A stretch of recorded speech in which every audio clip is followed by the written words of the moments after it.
কেমন আছেন সবাই ভালো আছেন এবং সুস্থ আছেন। প্রথম পার্টে আমি দেখিয়েছিলাম কিভাবে আমরা ফেসবুক পেজ খুলতে পারি। এখন আজকে পার্টে দেখাবো আমরা কিভাবে যে একদম পুরো পেজ সেটিং করতে পারি। তো আমি আপনাদের দেখিয়েছিলাম গুগল ক্রোম ব্রাউজার থেকে ইমেজ নেওয়া পর্যন্ত।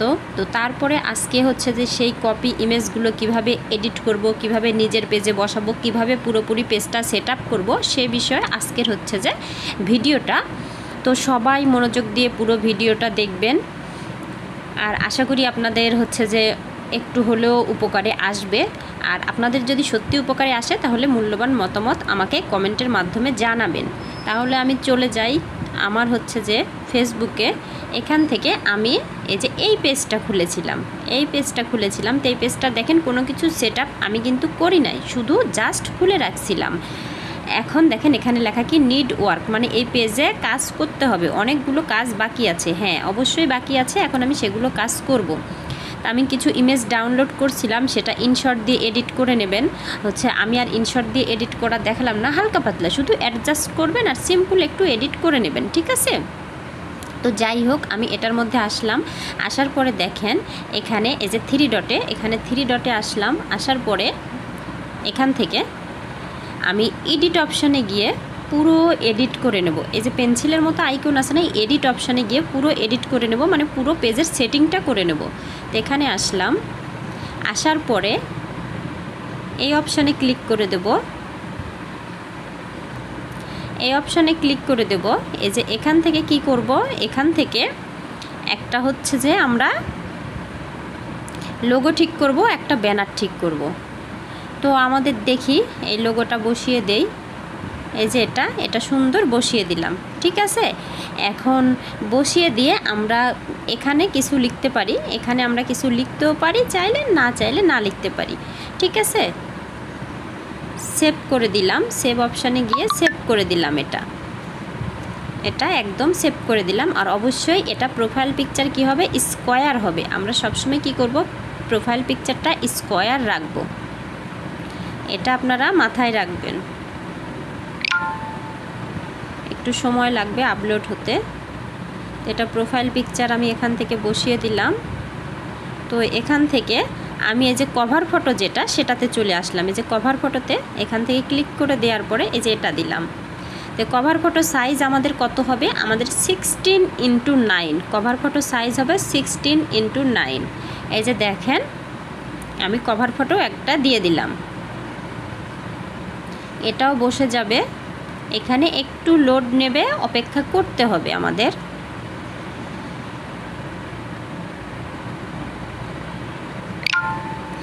বসে গিয়েছে, দেখেন আমার কভার ফটোটাও বসে গিয়েছে। এখন এখানে বায়ো অপশান, দেখেন বায়ো অপশান। এখানে আমি যে নিশ নিয়ে কাজ করব, আমি সে নিশ রিলেটেড এখানে কিছু লিখে দিতে পারি। আর তাছাড়া আমি লিখে দিতে পারি ওয়েলকাম মাই পেজ। আমরা যেহেতু মুসলিম, প্রথমেই আমরা সালাম জানাবো, সালাম জানিয়ে আসসালামু আলাইকুম, ওয়েলকাম মাই পেজ।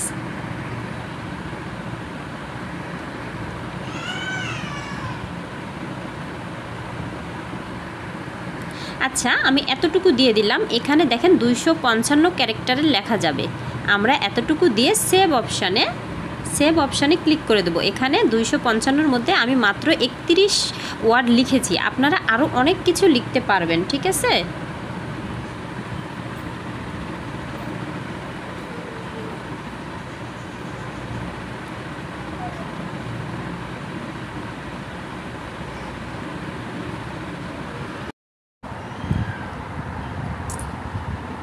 এখন আমরা বায়োটা লিখে দিলাম। তারপর এখান থেকে আমরা পুরো পেজের সেটিং করে নেব।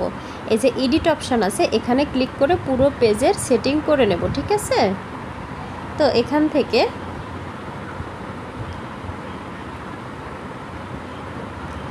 এই সব কিছু আমরা ক্যাটাগরি আমি বলছিলাম আমরা যখন তখন চেঞ্জ করতে পারবো। পেন্সিলের মতো আইকনে ক্লিক করে আমার যেটা মন চায়, পেন্সিলের মতো আইকনে ক্লিক করব, তারপরে আমার যেটা মন চায় সেটা এখান থেকে আমি বসিয়ে দেব। সাজেস্ট আছে সেগুলো আমি দিতে পারি, আবার আমার ইচ্ছা মতো আমি সার্চ বারে এখানে লিখেও দিতে পারি। দেওয়ার পরে সেভ অপশানে ক্লিক করলে ক্যাটাগরিটা আমি চেঞ্জ করতে পারবো।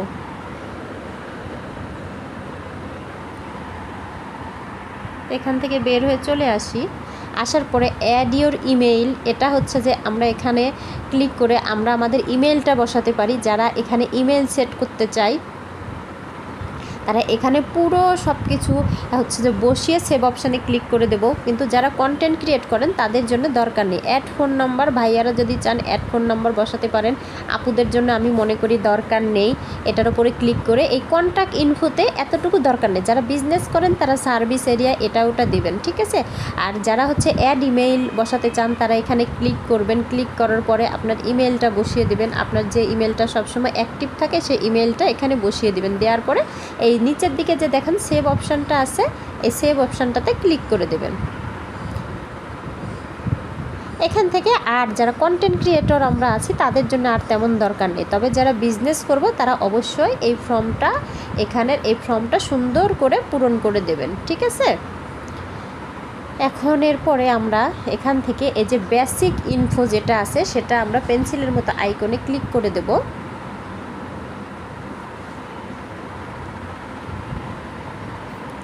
এখানে দেওয়ার পরে এটা হচ্ছে রিভিউ অপশান, আমরা অ্যালাউ করে দেবো। এটা অবশ্যই আমাদের অ্যালাউ করে দিতে হবে। এটা যদি অ্যালাউ করে না দেয় তাহলে কেউ রিভিউ দিলে আমাদের পেজে শো করবে না, ঠিক আছে। এটা অবশ্যই অ্যালাউ থাকবে। এখন এখানে অ্যাড আওয়ার্স, আমরা হচ্ছে যে কত ঘন্টা ওপেন রাখবো, এটা আমরা অলওয়েজ ওপেন রাখবো, মানে 24 ঘন্টায় আমাদের এটা কি ওপেন থাকবে, ঠিক আছে। এখানে 24 ঘন্টায় আমাদের ওপেন রাখবো। এখান থেকে অলওয়েজ ওপেন যে অপশানটা সেটাতে ক্লিক করে সেভ।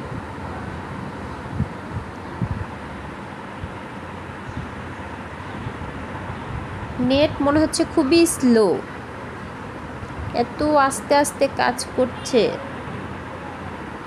এখান থেকে প্রাইস রেঞ্জ আমরা এমনিতেই জাস্ট একটু আমরা বসিয়ে দিলাম। আমরা হচ্ছে যে ডলার চিহ্ন 2টাও দিতে পারি, 3টাও দিতে পারি, এটা কোনো সমস্যা নেই, এটা বিষয় না। তো হচ্ছে যে আমি সবসময় এক্সপেন্সিভ রাখি, আমি 3টাই বসিয়ে দিই। দেওয়ার পরে আমি সেভ করে দেই। এখান থেকে হয়ে গেছে এতটুকু। দেওয়ার পরে সেভ, আমার অ্যাড সার্ভিস দরকার নেই। এখান থেকে যে মোটামুটি শেষ। এখন যারা ফোন নাম্বার বসাতে চান অবশ্যই তারা ফোন নাম্বার, হোয়াটসঅ্যাপ নাম্বার এগুলো দিয়ে সেট আপ করে নেবেন। তো এখানকার সেট আপ এতটুকুই শেষ। তাহলে কি আমাদের পেজের প্রপার সেটিংটা কি শেষ? না, কখনোই শেষ না।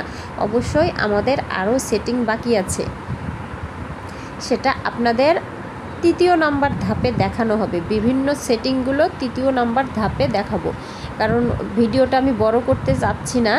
অবশ্যই 3য় নাম্বার ভিডিওটা দেখার জন্য আপনারা আমার চ্যানেলটাকে সাবস্ক্রাইব করে রাখবেন এবং অবশ্যই ইনফরমেটিভ ভিডিও সব সময় পাবেন আমার চ্যানেলে।